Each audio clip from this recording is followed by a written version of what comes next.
Salut, c'est Fad et bienvenue dans cette vidéo. Aujourd'hui, je vous invite à découvrir, ou du moins à continuer avec l'histoire de Steve Jobs. Donc déjà, nous sommes à la deuxième partie.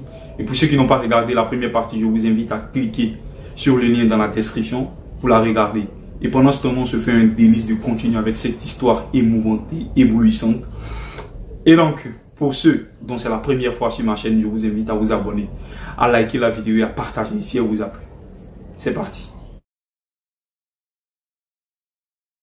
Ma deuxième histoire parle de l'amour et de la perte. J'ai été chanceux de trouver ce que j'aimais faire rapidement dans la vie. Woz et moi avons commencé dans le garage de mes parents quand j'avais 20 ans. On a travaillé dur et en 10 ans seulement, Apple est passé de 2 jeunes travaillant dans un garage à une société qui valait plus de 2 milliards avec plus de 4000 employés. On venait de sortir notre nouvelle création, le Macintosh, une année avant, et je venais de fêter mes 30 ans. Et ensuite, j'ai été viré. Comment est-ce que tu peux te faire virer de ta propre société? En gros, quand Apple a commencé à grandir, j'ai engagé quelqu'un que je trouvais très talentueux pour diriger la compagnie avec moi. Et pendant la première année, tout se passait bien. Mais ensuite, notre vision du futur a commencé à diverger. Et au final, ça n'allait plus. Quand on est arrivé à ce stade, les directeurs du conseil d'administration ont signé avec lui. Et donc à 30 ans, j'ai été viré. Et publiquement en plus. Ce qui a été le centre de mon attention durant toute ma vie était loin. Et ça a été dévastateur. Je ne savais vraiment pas quoi faire pendant plusieurs mois. Je me sentais comme si j'avais laissé la génération précédente d'entrepreneurs déçus, que j'avais lâché le flambeau alors qu'ils venaient de m'être transmis. J'ai rencontré David Packer et Bob Noyce, et j'ai essayé de m'excuser pour avoir merdé à ce point. C'était un échec public, et j'ai même songé à quitter la vallée. Mais quelque chose commençait à se réveiller en moi.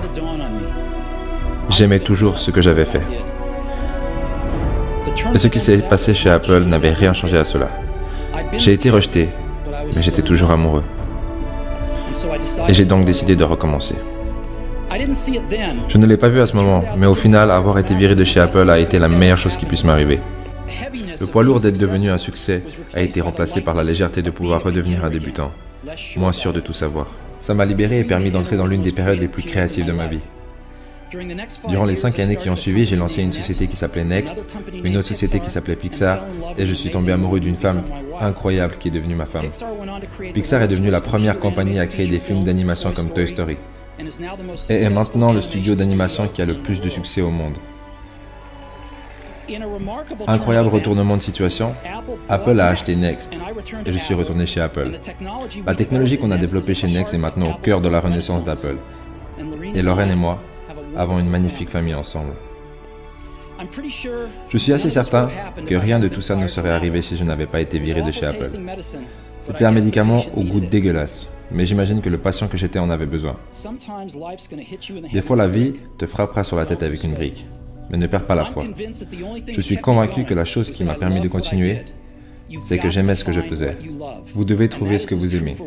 Et c'est autant vrai pour le travail que pour votre partenaire en amour. Votre travail prendra une grande place dans votre vie. Et la seule façon d'être sincèrement satisfait, c'est de faire ce que vous pensez être du bon travail. Et la seule façon de faire du bon travail, c'est de faire ce que vous aimez. Si vous n'avez pas encore trouvé, continuez à chercher. N'arrêtez pas. Comme tout ce qui concerne l'amour, vous le saurez quand vous le trouverez. Comme toute excellente relation, ça devient toujours de mieux en mieux au fur et à mesure du temps. Donc continuez à chercher. Ne vous arrêtez pas. En réalité, dans la vraie vie en fait, la plupart des gens abandonnent à la rencontre d'un seul problème. Dès qu'ils trouvent une difficulté, ils abandonnent.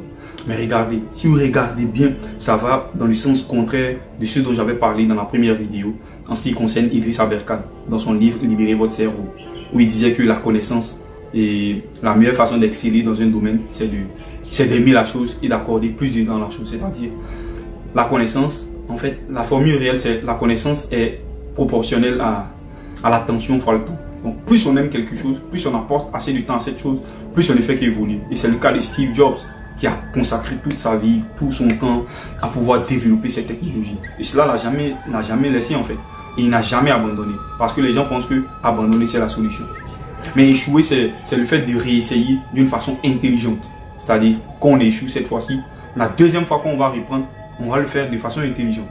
Et donc c'est ce qu'il a mis en place en fait. Et je vous dis, dans la vie, vous ne serez jamais vaincu tant que vous n'avez pas abandonné. Très sincèrement, je vous remercie d'être resté jusqu'à la fin de la vidéo. Et je vous remercie de me rester fidèle en fait. Et rester concentré. Il reste que peu de temps. Nous avons la troisième partie de l'histoire qui est en cours. Et donc pendant ce temps, je vous invite à partager la vidéo, à liker et à vous abonner si c'est votre première fois. Et merci aussi de laisser vos impressions dans les commentaires et aussi de nous donner des sujets sur lesquels vous aimeriez qu'on fasse de nouvelles vidéos. En fait, ces vidéos qu'on fait, c'est pour nous motiver, c'est pour qu'on puisse prendre conscience et apporter de la valeur ajoutée dans ce qu'on fait dans cette vie.